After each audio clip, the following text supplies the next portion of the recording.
And I do feel that on the work situation, this earth sign is very, very stable, and at least they are matching you in whatever it is that you're giving. But I do feel that this air sign is not going to work out the way that you want, or it's going to require more of a concentrated effort on your part in order to get them to come around, because you're quickly losing traction, you're quickly losing ground, and the relationship itself, if you've been neglectful of the other person, it's going to be require like it's going to require a grand gesture. This is the card that indicates to me, like imbalance in relationship, and in order to make it right, you are going to have to like pay out a grand gesture. It doesn't have to be in money, but I do feel it's going to take like a concerted effort, something that is very direct, that is very deliberate on your end in order to steer this situation around, okay? I do feel that if you're dealing with an air sign, this also indicates to me a lot of opportunities in terms of love and life popping up for the other person. So you might want to be aware of that, okay?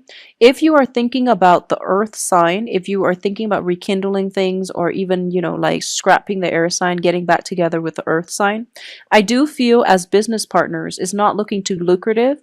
They might want to offer you something. They might make a proposal to you. However, there is like in the future, I do feel there is some instability in the financial situation, or in the innate give and take in this relationship as well. So this is where the imbalance is coming through. Um, Things with the air sign doesn't really keep track of imbalances, but the earth sign does, because it's the nature of the earth sign. A lot of you might be steering more towards the earth sign, but I do feel that the outcome here is not going to be entirely to your favor. And I do feel like the energy is it's repeating the same energy as last month. You're deciding between two people. There is some financial worries, or not financial worries, but you're trying to get something in order. You're trying to reap the benefits, or at least like reach a culmination of a financial payout. And I do feel relying on another person in general is not something that you can do.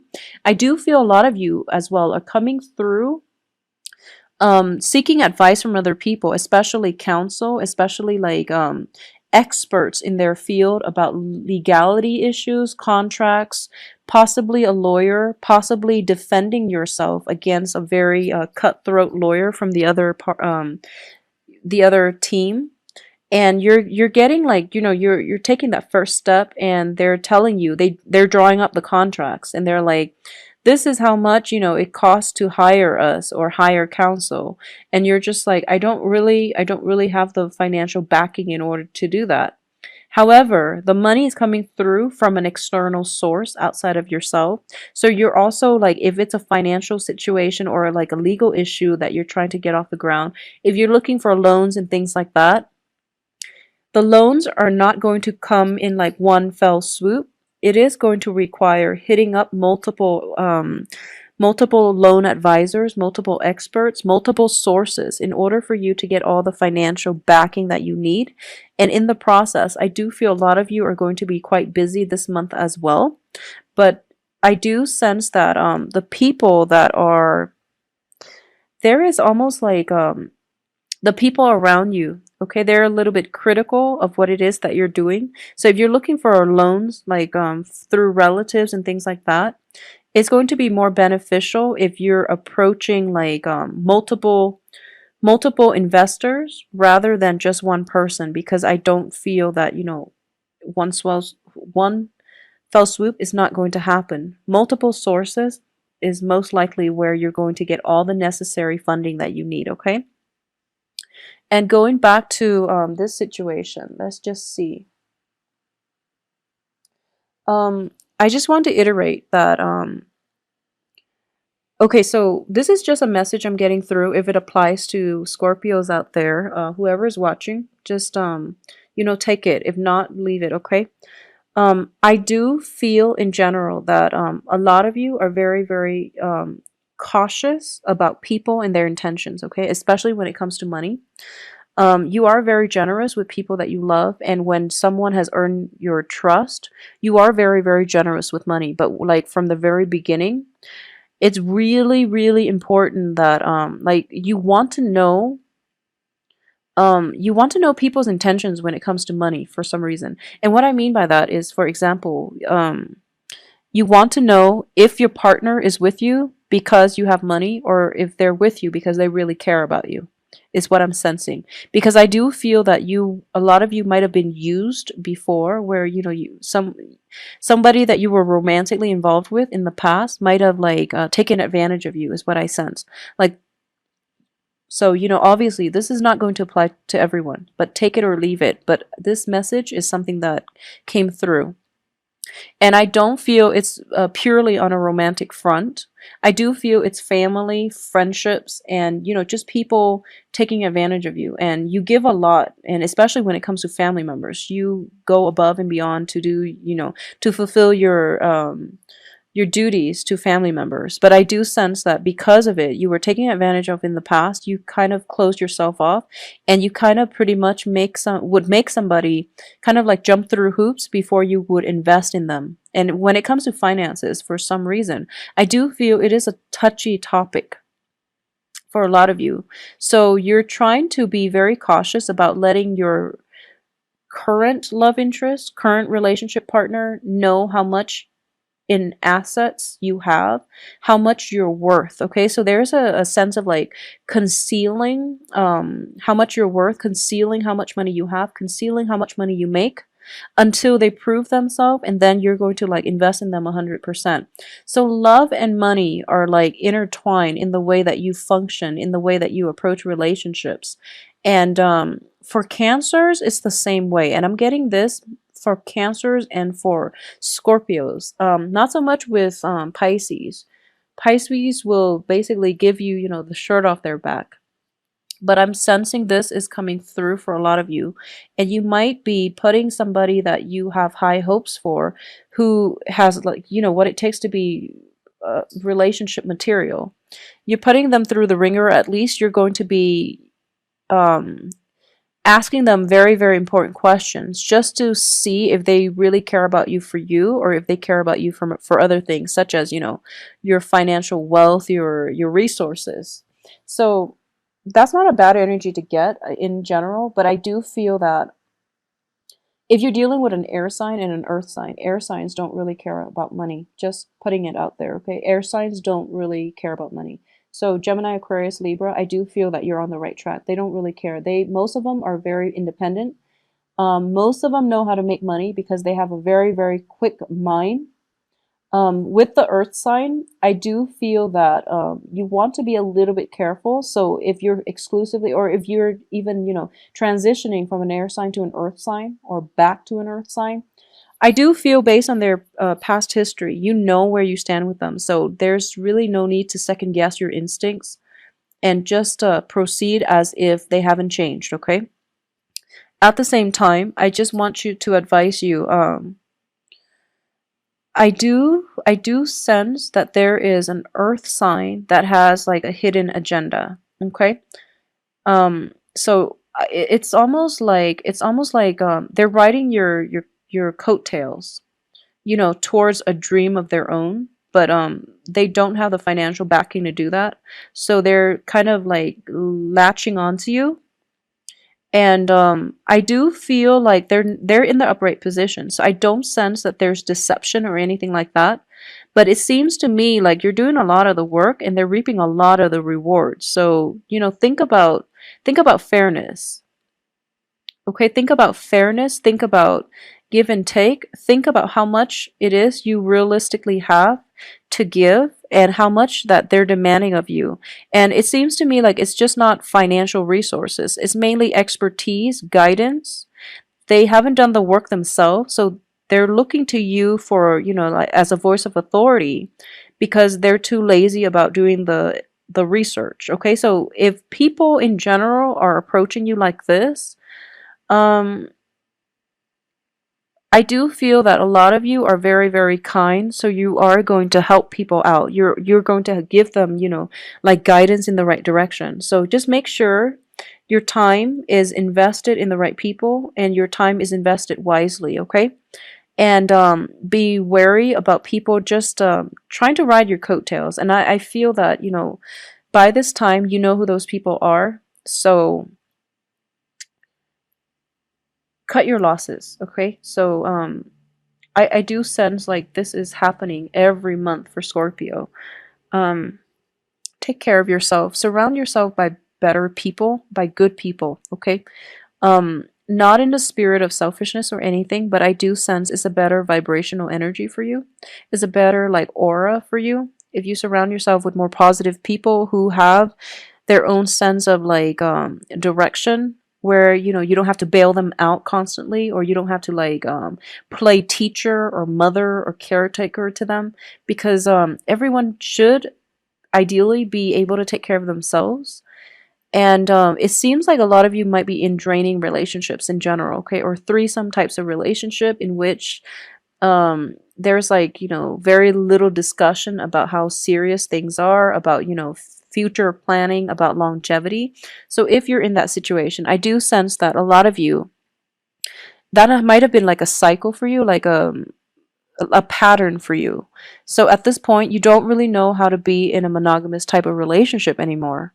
And you're trying to juggle two things, two very, very different energies.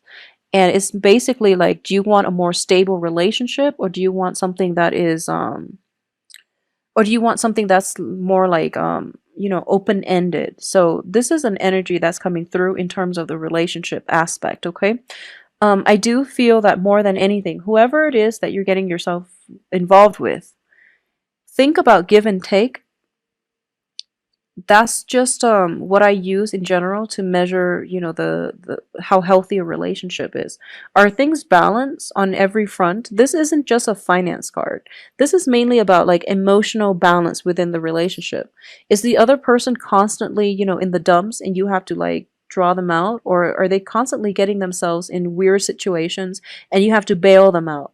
Are you like getting called in the middle of the night because they want to come see you, but then whenever you want to see them, they're no longer to nowhere to be found? And like, are they there during the important events, milestones, holidays to celebrate with you? Have they been there for you to bail you out when you've been stuck? Okay, think about the give and take in the relationship. Think about how much it is that you're giving out as well. Are you giving enough, like as much as your partner? So really think about give and take. And I do feel that for a lot of signs too, it's weird. Especially last month, I do feel that blue moon did a number on you. And in general, it's a very like revealing blue moon. Full moon brings a lot of like emotions to the surface. Emotions that we might have like swept under the rug.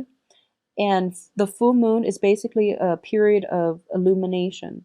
It brings these issues out into the open so that we can address them, okay? So I do feel that a lot of you though are not addressing it with your relationship partners. You're trying to go through this process by yourself, and you're involved with another person, which doesn't really make sense. So the advice here is, rather than being, alone and going through this process and figuring out what you want to do, I do sense that a discussion is going to be required, okay? Working in an environment where other people can give you input, where you can hear other people's point of view, is going to be required in order for you to at least understand where the other person's coming from. And then you can have like well, first of all, a good sounding board, but also a good brainstorming sessions as to what you want to do. A lot of you too might be branching out and trying to look into investment opportunities where the money basically grows itself. I do feel that it's looking very, very fruitful with this card, okay? It's looking fruitful. However, the only thing is it's on top of the Nine of Swords, which is some indicates to me that there is going to be a lot of nighttime activity work related to investment. Which is not a bad thing, but I do feel that it is going to require you like getting up at really odd hours to check on the stock market, to check on, tickets and things like that past midnight. So it seems to me like there's an element of a lot of information flooding you very, very fast. and you have like a second to make up your mind. Like when you're dealing with that fast of an energy coming through, a lot of information coming through, and you have to make really, really swift, quick decisions on your feet. It might be a little bit like emotionally destabilizing for you as a water sign. But I do feel a lot of financial success is coming through as well, okay? Um, Let me see if there's anything else I'm picking up here. I do sense that if you are planning to start a project, like a business, for a lot of you, if you are thinking about starting a business, if you are thinking about any type of a dispensing type of business, because ultimately he's dispensing something and then the money is growing in the background, and there's a scale here, which indicates, balance, but also measuring, being very meticulous about, um, like weighing things very, very, like correctly, okay, so that you don't get the short end of the stick. So there is a sense of like minute details. We have the Three of Pentacles, Six of Pentacles. So it's sort of like an exchange in goods. A lot of you are like into selling, buying, and things like that. And there's that element of something where a small amount is worth a lot of money. Okay, so like it could be diamonds, for example. You might encounter like very, very high quality diamonds, for example, if you're like selling minerals, like precious gems and minerals and things like that, where you might have something and it's up for auction, and the bidders are not giving you the price that is worth, but the things that you have is of such high value that you can't really come down on the price. And because of it, people can't really afford it. Okay, so there's that element of trying to juggle, what it is that you feel something is inherently worth versus what it is that other people can afford. It's just not practical to sell something that people can't afford because you're not going to get a lot of buyers. So that's something you want to think about, okay? We all want value added when it comes to products. But think about the demographic group that you're trying to sell to. Think about the environment affecting the demographic group. For example, are they college students? Are they businessmen? Are they CEOs that you're trying to pitch this to? So think about that. And I do feel that, the hermit, sometimes I do feel it's sort of like market research. So there is some background research that you have to do in order to make a preliminary excursion into this demographic group or into this market involving this demographic group. So either way, some research, preliminary research is going to be required of you. And I sense that for last month too, and I sense that somebody was going to help you work behind the scenes to do the market research. For this month, there is somebody who has ideas and they want to basically forego the whole research process, and they're trying to kind of push this along, but they don't have the financial backing. They're trying to get you to fund things off up front. So that's a little bit problematic, okay? But either way, Scorpios, I do hope that take care of yourself this month, and whatever information came through on the 30th and the 31st of July, you have to run with it, and you have to like you have to move forward, okay? Because August 3rd is when Saturn is completely out of your sign. So the restrictions are going to be lifted and projects are coming along very, very nicely. So it is really important for you. Things that don't work, please leave them behind for good, okay? Because the Saturn transit retrograde, especially in your sign, that was like the deal breaker. If it hasn't worked, just leave it alone and just move forward, okay? I don't sense stuck energy at all for this month. So things are gaining traction. But I do feel that you're still like mentally looking back at the past and figuring out things about it, which doesn't really make sense at this point because the person is gone and you've healed, they've healed. Just let it go. Just let it go. Keep yourself busy because I do feel this is a card of idleness as well. She has money growing for her, but because of it, she has a lot of leisure activities. So she might be like thinking about things that are not really grounded on reality. It's also a card of success as well, financial success. So on the financial front, you don't have to worry, but I do feel that unstuck yourself from this past and just move on. Okay, just move on with your life. Start, think of it as like you're playing a video game and you die, and you push the reset button and you move on. Just move on from it. Okay, there's a lot of things that needs to be taken care of on the financial front, on the work front as well, and you're working under the scrutiny of somebody else. Like somebody else is watching over you. A lot of you might start a new training program, a new work situation as well. Keep yourself emotionally and mentally present in your work environment. Think of August, the beginning of August, as like pushing that reset button and then move on with your life.